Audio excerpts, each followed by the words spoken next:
BMC news live from Kochi Malayalam വാർത്തകൾ നിങ്ങൾക്കായി അവതരിപ്പിക്കുന്നത് Cochin Kalabhavan Angamaly franchise powered by heal life Thottakattukara Nazareth villas and BMC production Angamaly.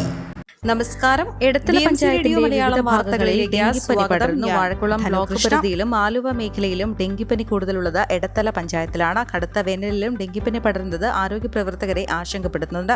കൊതുക് പെരുകുന്നത് തടയാൻ കാര്യമായ പ്രവർത്തനങ്ങൾ നടക്കുന്നില്ലെന്നാണ് ആരോഗ്യ വിഭാഗം ആരോപിക്കുന്നത്. ചുണ്ണങ്ങംവേലി മേഖലയിലാണ് ഡെങ്കിപ്പനി കൂടുതൽ. കോമ്പാറ ഭാഗത്തും കൂടുതൽ പനി ബാധിതരുണ്ട്. പൂർണ്ണ വളർച്ചയെത്തിയ കൊതുകുകളെ മാത്രമേ ഫോഗിംഗ് വഴി തുരത്താൻ സാധിക്കൂ. വളർന്നുകൊണ്ടിരിക്കുന്ന അപകടകാരികളായ കൊതുകുകളെ നശിപ്പിക്കാൻ ഓരോരുത്തരും ശ്രദ്ധ പുലർത്തണമെന്നും ആരോഗ്യവകുപ്പ് നിർദ്ദേശിച്ചു. പനി ബാധിച്ച നിരവധി പേരാണ് പ്രാഥമിക ആരോഗ്യ കേന്ദ്രങ്ങളിലും സാമൂഹിക ആരോഗ്യ കേന്ദ്രങ്ങളിലും നിത്യേന ചികിത്സ തേടി എത്തുന്നത്. ഓരോ ദിവസവും രോഗികളുടെ എണ്ണത്തിൽ വർധനയുണ്ടാകുന്നത് ആശങ്കയുണ്ടാക്കുന്നു. മഴക്കാലത്ത് ഈ പ്രദേശങ്ങളിൽ നിരവധി ആളുകൾ ഡെങ്കി ബാധിച്ചിരുന്നു. വേനലിലും രോഗം വ്യാപിക്കുന്നതിനാൽ മഴ പെയ്താൽ രോഗവ്യാപനം നിയന്ത്രിക്കാനാവാതെ വരുമെന്നും ആശങ്കയുണ്ട്. കിഴക്കേ കൊടുങ്ങല്ലൂരിലെ പ്രധാന ജലസ്രോതസ്സായ ഇരുമ്പാക്കുളത്തിന് ശാപമോക്ഷമില്ല. അധികാരികളുടെ അനാസ്ഥ മൂലം കുളം മാലിന്യവും പായലും നിറഞ്ഞ് ഉപയോഗശൂന്യമായിട്ട് കാലങ്ങളായി. മത്സ്യകൃഷിയുടെ ഭാഗമായി പഞ്ചായത്ത് 2000-ഓളം മത്സ്യക്കുഞ്ഞുങ്ങളെ നിക്ഷേപിച്ച കുളത്തിൽ ഇന്ന് ഒരെണ്ണവും അവശേഷിക്കുന്നില്ല. ഒരു കാലത്ത് കാർഷിക ആവശ്യത്തിനും കുടിവെള്ളത്തിനും ഇരുമ്പാക്കുളത്തെയാണ് ആശ്രയിച്ചിരുന്നത്. നിലവിലിത് മാലിന്യം തള്ളാനുള്ള സ്ഥലമായി മാറി. മാലിന്യ നിക്ഷേപം മൂലം വെള്ളത്തിന് മഞ്ഞനിറമായി. പായലും പോളയും നീക്കി കുളം ശുചീകരിക്കണമെന്ന് കടുങ്ങല്ലൂർ പഞ്ചായത്ത് മുൻ സ്ഥിരം സമിതി അധ്യക്ഷൻ ശ്രീകുമാർ മുല്ലേപ്പിള്ളി ആവശ്യപ്പെട്ടു. വിദ്യാർത്ഥികളുടെ നേതൃത്വത്തിൽ അരങ്ങേറുന്ന അതിക്രമങ്ങളും കുട്ടികൾക്കെതിരായ കുറ്റകൃത്യങ്ങളും സംബന്ധിച്ച വാർത്തകൾ ഓരോ ദിവസവും നാടിനെ ഞെട്ടിക്കുകയാണ്. തൃപ്പൂണിത്തുറയിൽ 10ാം ക്ലാസ്സുകാരനെ സീനിയർ വിദ്യാർത്ഥികൾ മർദ്ദിച്ചതാണ് ഒടുവിൽ പുറത്തുവന്ന സംഭവം. സഹപാഠികളുടെ അതിക്രമത്തിന് ഇരയായ വിദ്യാർത്ഥിയെ ഫ്ളാറ്റിൽ നിന്ന് വീണ് മരിച്ചത്, കാക്കനാട് സഹപാഠിയുടെ ശരീരത്തിലേക്ക് നായ്ക്കരണ പൊടിയെറിഞ്ഞത്, +1 വിദ്യാർത്ഥിയെ വീടിനുള്ളിൽ തൂങ്ങി മരിച്ച നിലയിൽ കണ്ടെത്തിയത്, പറവൂർ പ്രൈവറ്റ് ബസ് സ്റ്റാൻഡിൽ +1 വിദ്യാർത്ഥിയെ സംഘം ചേർന്ന് ക്രൂരമായി മർദ്ദിച്ചത് എന്നിങ്ങനെ നീളുകയാണ് ഏതാനും ആഴ്ചയ്ക്കിടെ ജില്ലയിലുണ്ടായ സംഭവങ്ങൾ. മക്കളെ സ്കൂളുകളിലേക്ക് അയക്കാൻ മാതാപിതാക്കൾ ഭയക്കുന്ന സാഹചര്യമാണ് നിലവിൽ. വിദ്യാർത്ഥികളുടെ മാനസിക ആരോഗ്യ പ്രശ്നങ്ങൾ, അക്രമവാസന, ലഹരി ഉപയോഗം തുടങ്ങിയവയിൽ പരിഹാരം കാണുന്നതിന് വിദ്യാഭ്യാസ വകുപ്പ് നിരവധി പ്രവർത്തനങ്ങൾ നടത്തുമ്പോഴാണ് അതിക്രമങ്ങൾ തുടർക്കഥയാകുന്നത്. ഇരയാക്കപ്പെടുന്ന വിദ്യാർത്ഥികളിൽ പലരും സംഭവം പുറത്തു പറയുന്നില്ലെന്നും വെല്ലുവിളിയാകുന്നുണ്ട്. സ്കൂൾ കുട്ടികളിലുള്ള മാനസിക ആരോഗ്യ പ്രശ്നങ്ങളുടെ വ്യാപനവും തോതും കണ്ടെത്തുന്നതിനും പരിഹരിക്കുന്നതിനും NCRTA പഠന റിപ്പോർട്ട് തയ്യാറാക്കിയിട്ടുണ്ട്. കുട്ടികളിലെ പ്രശ്നങ്ങൾക്ക് പരിഹാരം തേടേണ്ടത് അവരുമായി ഇടപെടുന്ന മുതിർന്നവരെ കൂടി ഭാഗമാക്കി വേണമെന്നും ഈ രേഖ വ്യക്തമാക്കുന്നു. വിദ്യാഭ്യാസത്തിൽ അക്കാദമിക വികാസത്തിനൊപ്പം സാമൂഹിക വൈകാരിക വികാസത്തിനും പ്രാധാന്യം നൽകേണ്ടതിന്റെ ആവശ്യകതയും പഠനം ചൂണ്ടിക്കാട്ടുന്നുണ്ട്. ലഹരി ഉപയോഗം കണ്ടെത്തുക, അറിയുക, പരിഹാര മാർഗം നിശ്ചയിക്കുക എന്നിങ്ങനെയുള്ള ഘടകങ്ങൾ ഉൾപ്പെടുത്തി സ്റ്റാൻഡേർഡ് ഓപ്പറേറ്റിംഗ് പ്രൊസീജിയർ തയ്യാറാക്കിയിട്ടുണ്ട്.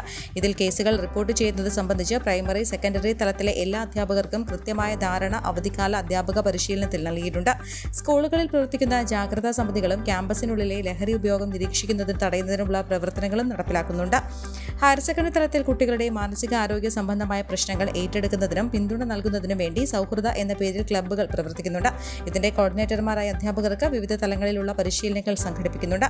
മേഖലയിൽ അധ്യാപകർക്ക് പരിശീലനം നൽകുന്നതിന് വേണ്ടി നന്മ പൂക്കുന്ന നാളേക്ക് എന്ന പേരിൽ ഹാൻഡ് ബുക്കുകളും NCRT തയ്യാറാക്കിയിട്ടുണ്ട്.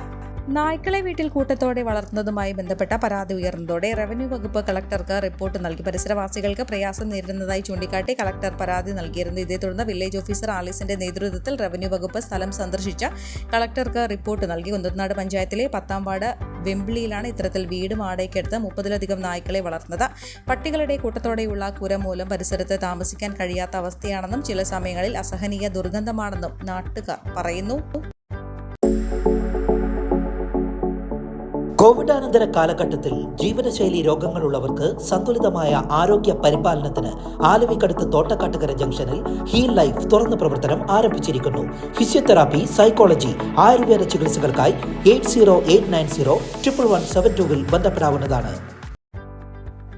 തുറവൂർ അരൂർ ഉയരപ്പാത നിർമ്മാണം നടക്കുന്ന 12.75 കിലോമീറ്റർ റോഡിന്റെ ഇരുവശത്തും കാന നിർമ്മാണം അനിശ്ചിതത്വത്തിൽ. കാനയിൽ നിന്നുള്ള വെള്ളം പൊതുതോടുകളിലേക്കും ഇടത്തോടുകളിലേക്കും ഒഴുക്കിവിടുന്നതിന് പഞ്ചായത്തുകളും ദേശീയപാത വിഭാഗവുമായി ധാരണയാകാത്തതാണ് കാരണം. തുറവൂർ കുത്തിയത്തോട്, കോടന്തുരുത്ത്, ഏഴുപുന്ന, അരൂർ പഞ്ചായത്തുകളിലൂടെയാണ് ഉയരപ്പാത കടന്നു പോകുന്നത്. പ്രശ്നപരിഹാരത്തിന് ഒന്നിലധികം തവണ പഞ്ചായത്തുകളെ സമീപിച്ചെന്നാണ് കമ്പനി അധികൃതർ പറയുന്നത്.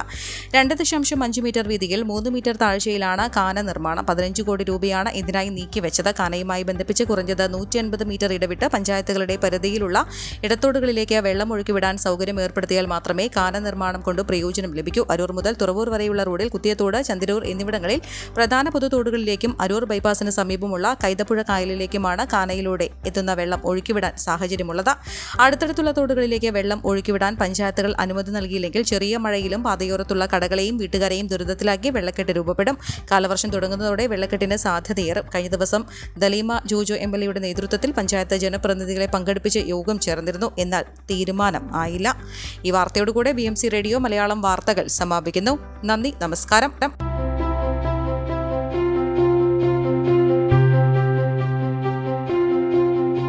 അങ്കമാലി പ്രദേശത്തെ കലാവിദ്യാർത്ഥികൾക്ക് സുവർണ അവസരം. ലോക പ്രശസ്ത കലാവിദ്യാലയമായ കൊച്ചിൻ കലാഭവന്റെ അങ്കമാലി ഫ്രാഞ്ചൈസി കരയാമ്പറമ്പിനടുത്ത് എളവൂർ കവലയിലുള്ള സ്പ്രിംഗ്ഫീൽഡ് കെട്ടിടത്തിൽ പ്രവർത്തനം ആരംഭിച്ചിരിക്കുന്നു.